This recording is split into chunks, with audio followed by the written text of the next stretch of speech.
Novak, viewing the circumstances, do you draw confidence out of this match, taking Rafa to 3 despite the obvious fatigue? Well, I'm really glad that I managed to get into the third set, considering the first set, you know, where I was blown away from the court, and obviously third set was not much different from the first, but actually first probably 3-4 games of the third set were quite close, and maybe that's where I had a slight chance to kind of build on the momentum that I had from winning second set. But yeah, I was just running out of fuel a little bit today. I just kind of missed that half a step, especially on the backhand side. And he used it. He used it very well. He's been playing some terrific tennis throughout the entire week, and he was just too strong today.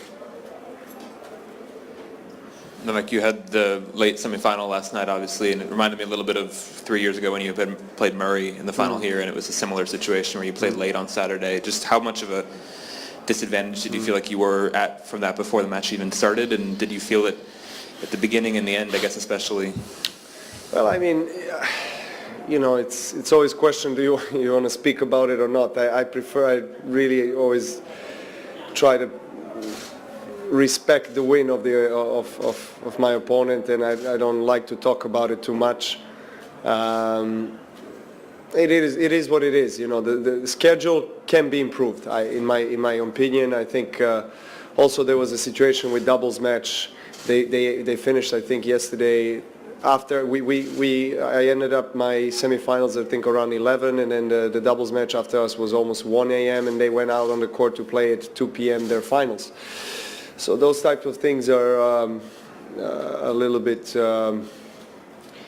concerning, you know, for players. You know, you start asking yourself, you know, how are they making the schedule? But look, again, it has been like that for singles, at least for a while. So, you know, I accept it, and you know, I respect you know, whatever I have in front of me, and I think it was a great week, considering I was one shot away to lose quarterfinals against Del Potro, and to get to the finals is really a great result. As I said, I haven't played my best today, I haven't felt my best, but at the same time I managed to fight, and that's the positive I take from it. Novak, you've had a lot of success, as you were saying, with your backhand to his forehand. Do you think he just played a little better from that side today, or like you said, you were just lacking a little, or what was kind of the difference there?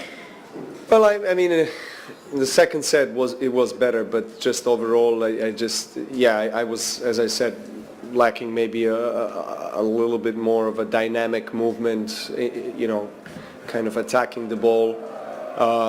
He's got a very difficult, you know, heavy topspin, and he can change direction so easily. He's got a great flick of the wrist. I mean, he's so talented on any surface, but clay especially, you know, he covers the court so well. So, you know, the shots that you can, you know, win the rally or a point with against 99% of players, with him it doesn't work. It takes an extra shot more. So yeah, sometimes, you know, you just have to position yourself well, whether you step into the court or you back up. You know, my kind of backhand is maybe not as Dominic Thiem's, for example, or someone else's, you know, who can produce a lot of spin. I kind of step in, you know, and try to take the ball early. It works, sometimes it doesn't, but today, he just managed to get the best out of that exchange, I can say.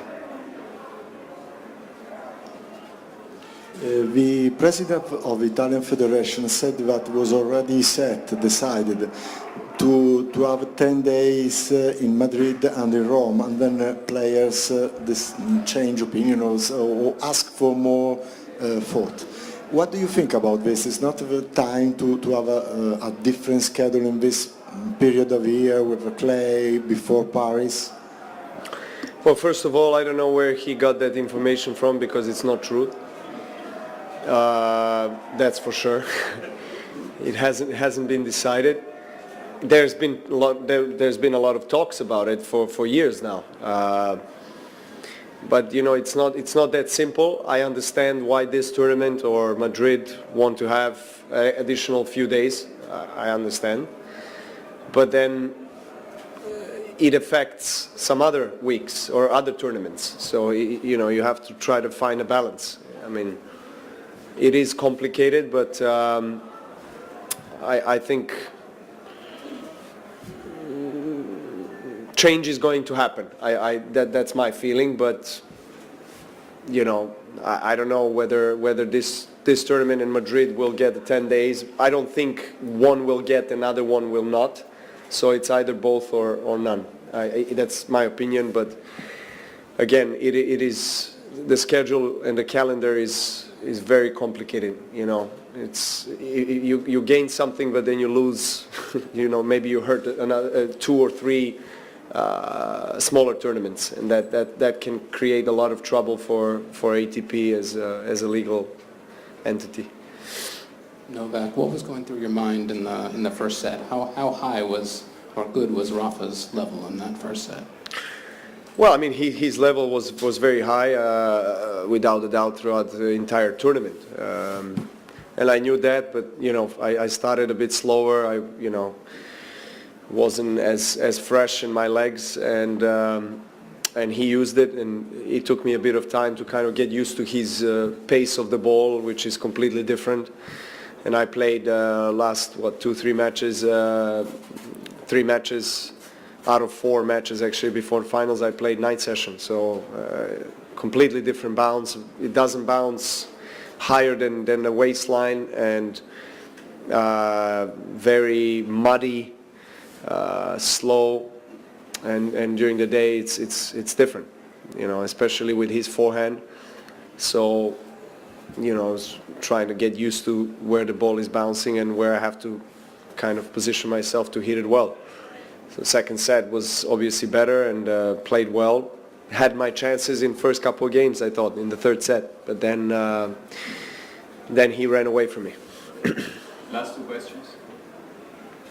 Different sort of clay lead-up results-wise on tour, because we've had 3 different guys win the 3 Clay Masters events, and then Team won Barcelona, and Yep. Nadal's obviously won a lot in Paris, but you've won the last 3 Grand Slams. So I'm just curious how you see sort of the field shaping up heading into Roland Garros. Nadal #1 favorite, without a doubt, and then everyone else. But it's going to be, I think it's going to be a good tournament. As you mentioned, Dominic Thiem is playing some really good tennis. He can beat anybody, really, especially on clay. Fognini also playing great quality tennis. He showed against Nadal in Monte Carlo what he's capable of. I mean, on a given day, you know, best of 5 with the days, 1 day between matches, I think players will have enough time to really be at their best, and everyone is trying to peak for Roland Garros, without a doubt. So I'm looking forward to it. I think it's going to be a great tournament. Last one, anybody? Thank you very much.